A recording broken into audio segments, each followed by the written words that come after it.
ഇന്നത്തെ നമ്മുടെ റെസിപ്പി വെറും 5 മിനിറ്റിൽ നമുക്ക് തയ്യാറാക്കി എടുക്കാവുന്നതും ചേരുവകളൊക്കെ മിക്സിയിലോട്ട് ചേർത്ത് കൊടുത്തിട്ട് വളരെ എളുപ്പത്തിലും നല്ല നാടൻ രുചിയുള്ള ഒരു പലഹാരമാണ്.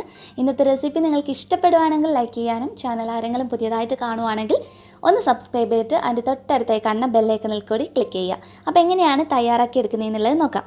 ഇതിന് വേണ്ടിയിട്ട് പ്രധാനമായിട്ട് നമുക്ക് ആവശ്യമായിട്ടുള്ളത് നേന്ത്രപ്പഴമാണ്. നല്ല പഴുത്ത നല്ല മധുരമുള്ള ഒരു നേന്ത്രപ്പഴം വേണം ഉപയോഗിക്കാൻ വേണ്ടിയിട്ട്. എന്നിട്ട് അത് ചെറിയ കഷ്ണങ്ങളായിട്ട് ഒന്ന് മുറിച്ചെടുത്താൽ മതി. അപ്പോൾ നേന്ത്രപ്പഴം ചേർത്ത് കൊടുക്കുമ്പോൾ ഈ ഒരു പലഹാരത്തിന് പ്രത്യേകം നല്ലൊരു രുചിയാണ് കേട്ടോ. അപ്പോൾ നമ്മൾ ഈ മുറിച്ച് വെച്ചിരിക്കുന്ന നേന്ത്രപ്പഴം ഒരു മിക്സിയുടെ ജാറിനകത്തോട്ടേക്ക് നമുക്ക് ചേർത്ത് കൊടുക്കാം. മിക്സിയുടെ ചെറിയ ജാർ ഉപയോഗിക്കുന്നതായിരിക്കും എന്തുകൊണ്ടും നല്ലത്. ഇനി ഇതിലോട്ടേക്ക് മധുരത്തിന് നമ്മൾ ശർക്കരയാണ് ചേർക്കുന്നത്. 1/2 കപ്പ് ശർക്കരയാണ് ഞാൻ എടുത്തിട്ടുള്ളത്. 125 ml കപ്പിന് 1/2 കപ്പ് ശർക്കര. അല്ലാതെ പറയുകയാണെങ്കിൽ ഒരു വലിയ പീസ് ശർക്കരയാണ് കേട്ടോ എടുത്തിട്ടുള്ളത്. ഇതിലോട്ട് ഒരു 3 ടേബിൾ സ്പൂണോളം വെള്ളം ഒഴിക്കുന്നുണ്ട്. വെള്ളം ഒത്തിരി നമുക്ക് വേണ്ട. എന്നിട്ട് ഇതിൻ്റെ ലോട്ട് നല്ലൊരു ഫ്ലേവറും കാര്യങ്ങളൊക്കെ കിട്ടുന്നതിന് വേണ്ടിയിട്ട് ഏലക്കയുടെ കുരു ഒരു 3 ഏലക്കയുടെ കുരു മാത്രം എടുത്ത് ചേർക്കുവാണ്. ഏലക്കപ്പൊടിയായിട്ട് കയ്യിലുണ്ടെങ്കിൽ അത് ഉപയോഗിച്ചാൽ മതി കേട്ടോ. ഇനി നമുക്ക് ഇതിലോട്ടേക്ക് ആവശ്യമായിട്ടുള്ളത് ചുക്കുപൊടിയാണ്. അത് വളരെ കുറച്ച് മതി, ഒരു 2 പിഞ്ചൊക്കെ ചേർക്കാം. എന്നിട്ട് നമ്മളിത് നല്ലതുപോലെ ഒന്ന് അരച്ചെടുക്കണം. നല്ല ഫൈനായിട്ട് തന്നെ അരച്ചെടുക്കാം. ശർക്കരയൊക്കെ കല്ലിലെ ശർക്കരയാണെങ്കിൽ ഇങ്ങനെ ചേർക്കണ്ട, ശർക്കര പാനിയാക്കി അരിച്ചെടുത്ത് ചേർത്താൽ മതി. അപ്പോൾ വെള്ളത്തിൻ്റെ അളവ് മാത്രം ശ്രദ്ധിക്കുക, ഒത്തിരി വെള്ളം കൂടിപ്പോകരുത് കേട്ടോ. അപ്പോൾ ഞാൻ മുഴുവൻ അരച്ചെടുത്തിട്ടുണ്ട്. ചെറിയ പീസസൊക്കെ പഴത്തിട്ടുണ്ടെങ്കിൽ അത് തവി വെച്ചിട്ടോ അല്ലെങ്കിൽ കൈ വെച്ചോ ഒന്ന് ഉടച്ചു കൊടുത്താൽ മതി. ഇതിലോട്ട് 1 കപ്പ് ഗോതമ്പ് പൊടിയാണ് ചേർക്കുന്നത്. 1 കപ്പ് 250 ml കപ്പിന് 1 കപ്പാണ്. അപ്പോൾ അത് ചേർത്ത് കൊടുത്തിട്ട് നന്നായിട്ടൊന്ന് മിക്സ് ചെയ്ത് യോജിപ്പിച്ചെടുക്കാം. അപ്പോൾ നമ്മളിത് ഗോതമ്പ് പൊടിയും പഴമൊക്കെ നല്ലതുപോലെ യോജിപ്പിച്ച് വരുമ്പോഴത്തേക്കും നല്ല തിക്കായിട്ടുണ്ടാകും. ഇനി ഇതിലോട്ട് കുറച്ചായിട്ട് മാത്രം വെള്ളം ഒഴിച്ചു കൊടുക്കുക.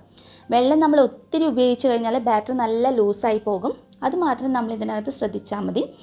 ഇതിലെ ബാറ്ററിൻ്റെ ഒരു പാകം എന്ന് പറയുന്നത് അത്യാവശ്യം തിക്കായിട്ട് കട്ടിയായിട്ട് തന്നെയാണ് നമുക്ക് വേണ്ടത്. അപ്പോൾ ഞാൻ നന്നായിട്ടൊന്ന് മിക്സ് ചെയ്ത് യോജിപ്പിച്ചെടുത്തിട്ടുണ്ട്. കൈ വെച്ചിട്ട് നിങ്ങൾക്ക് മിക്സ് ചെയ്തെടുക്കാവുന്നതാണ്. ഇനി ഇതിലോട്ട് ഞാൻ ഒരിത്തിരി കൂടി വെള്ളം ഒഴിച്ചു കൊടുത്തിട്ടുണ്ട്. ഇനി ഇതിൻ്റെ പാകം ഞാൻ ജസ്റ്റ് ഒന്ന് കാണിച്ചു തരാം. നമ്മൾ നല്ലതുപോലെ മിക്സ് ചെയ്യുമ്പോൾ ഇങ്ങനെ ജസ്റ്റ് സ്പൂണിനെ കൊണ്ടൊക്കെ നമുക്കൊന്ന് ഒഴിച്ചു കൊടുക്കാൻ പറ്റുന്ന കണ്ടില്ലേ, ഇതുപോലൊരു പാകത്തിന് വേണം കിട്ടാൻ.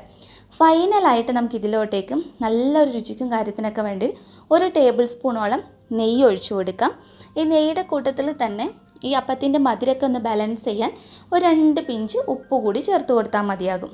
എന്നിട്ട് എല്ലാം കൂടി ഒന്നുകൂടി ഒന്ന് മിക്സ് ചെയ്തെടുക്കാം. നമ്മളിങ്ങനെ തയ്യാറാക്കിയെടുക്കുന്ന ഈ ഒരു അപ്പത്തിൻ്റെ മാവ് റെസ്റ്റ് ചെയ്യാനൊന്നും വെക്കേണ്ട ആവശ്യമില്ല. നമ്മൾ ഉണ്ടാക്കിയ സമയം തന്നെ അപ്പോൾ തന്നെ നമുക്കിത് ചുട്ടെടുക്കാവുന്നതാണ്. ഇത് നല്ല സോഫ്റ്റായിട്ടാണ് നമുക്ക് കിട്ടുക. നേന്ത്രപ്പഴം ചേർക്കുന്നതുകൊണ്ട് ഒരു പ്രത്യേക രുചിയാണിതിന്. ഇനി ഉണ്ണിയപ്പ ചട്ടി ഒന്ന് ചൂടാക്കാൻ വേണ്ടിയിട്ട് വെക്കാം. നല്ലതുപോലെ ചൂടായി വന്നു കഴിഞ്ഞാൽ ഫ്ലെയിം ഒന്നൊരു ലോ ടു മീഡിയം ഫ്ലെയിമിൽ ഇട്ടാൽ മതി. എന്നിട്ട് ഇതിലോട്ടേക്ക് നമുക്ക് നെയ്യ് ഒഴിച്ചു കൊടുക്കാം. നെയ്യ് ഒത്തിരി കൂടുതൽ ഉപയോഗിക്കേണ്ട, വളരെ കുറഞ്ഞൊരളവിൽ കണ്ടില്ലേ, ഈ ഒരു രീതിയിൽ ഒഴിച്ചു കൊടുത്തിട്ട് സ്പൂണ് കൊണ്ട് ഒഴിക്കുന്നതായിരിക്കും, അതല്ലെങ്കിൽ കുഞ്ഞ് തവി കൊണ്ട് ഒഴിക്കുന്നതായിരിക്കും നല്ലത്. ഒത്തിരി അങ്ങ് മുകൾ ഭാഗം വരെ എത്തുന്ന രീതിയിൽ ചെയ്തെടുക്കേണ്ട. നമ്മൾ ഒത്തിരി ഒഴിച്ചു കഴിഞ്ഞാൽ ആ ഉൾഭാഗമൊന്നും നല്ല രീതിയിൽ വെന്ത് കറക്റ്റായിട്ട് കിട്ടില്ല. അപ്പോൾ ചേർക്കുമ്പം തന്നെ കണ്ടില്ലേ നന്നായിട്ട് പൊങ്ങി വരാൻ തുടങ്ങി. ഇനി അടച്ചു വെച്ച് ലോ ഫ്ലെയിമിലിട്ടിട്ട് കുക്ക് ചെയ്തെടുത്താൽ മതി. വളരെ പെട്ടെന്ന് കുക്കായി കിട്ടും. ബാറ്റർ മാത്രം ഒത്തിരി ഒഴിച്ചു കൊടുക്കാതെ നിന്നാൽ മതി. ഒത്തിരി ഒഴിച്ചു കൊടുക്കുമ്പോഴാണ് ഉൾഭാഗം ശരിയായ രീതിയിൽ കിട്ടാതിരിക്കുന്നത്. ഇനി തിരിച്ചിട്ട് കൊടുക്കാം. അപ്പോൾ തിരിച്ചിട്ട് കൊടുക്കുമ്പോൾ കണ്ടില്ലേ നമ്മൾ തയ്യാറാക്കിയെടുത്ത് ആ ഒരു വളരെ കുറഞ്ഞ സമയം കൊണ്ട് തന്നെ ഇത് നന്നായി പൊങ്ങി നല്ല രീതിയിൽ തയ്യാറായിട്ട് കിട്ടും. തിരിച്ചിട്ട് കൊടുത്തതിന് ശേഷം ഇപ്പം നിങ്ങൾക്ക് നെയ്യ് ഇഷ്ടമില്ലാത്തവർക്കാണെങ്കിൽ വെളിച്ചെണ്ണയിൽ വേണമെങ്കിൽ ചെയ്തെടുക്കാം കേട്ടോ. ഇത് അടച്ചു വെച്ച് വീണ്ടും മറ്റേ സൈഡ് കൂടി നമുക്കൊന്ന് കുക്ക് ചെയ്തെടുക്കാം. അപ്പോൾ കുറഞ്ഞ സമയം കൊണ്ട് തന്നെ കാണുമ്പോൾ തന്നെ അറിയാം നല്ല സോഫ്റ്റും നല്ലതുപോലെ പൊങ്ങി നന്നായിട്ട് റെഡിയായി കിട്ടിയിട്ടുണ്ട്. ഞാനൊന്ന് ജസ്റ്റ് അടുത്ത് കാണിച്ചു തരാം. അപ്പോൾ നല്ല രുചിയാണ് കേട്ടോ കഴിക്കാൻ വേണ്ടിയിട്ട്. നെയ്യുടെയൊക്കെ ഫ്ലേവർ ഉള്ളത് കൊണ്ട് തന്നെ ശരിക്കും കുട്ടികൾക്കൊക്കെ കഴിക്കാൻ ഒത്തിരി ഇഷ്ടപ്പെടുന്ന ഒരു രുചിയാണ്. പിന്നെ ഉണ്ണിയപ്പമൊക്കെ കഴിക്കാൻ ഇഷ്ടമുള്ളവർക്ക് വളരെ സിമ്പിളായിട്ട് പെട്ടെന്നൊക്കെ അരിയൊന്നും അരച്ച് ചെയ്യാതെ വളരെ എളുപ്പത്തിൽ ചെയ്തെടുക്കാവുന്ന ഒരു റെസിപ്പി കൂടിയാണിത്. അപ്പോൾ തീർച്ചയായിട്ടും ഒരു തവണയെങ്കിലും നിങ്ങൾ ഉണ്ടാക്കി നോക്കുക, എന്തായാലും ഇഷ്ടമാകും. ഇതിൻ്റെ ഉൾഭാഗം കൂടി ഞാനൊന്ന് ജസ്റ്റ് കാണിച്ചു തരാം കേട്ടോ. ഉൾഭാഗമൊക്കെ നല്ല രീതിയിൽ നമുക്ക് കിട്ടിയിട്ടുണ്ട്.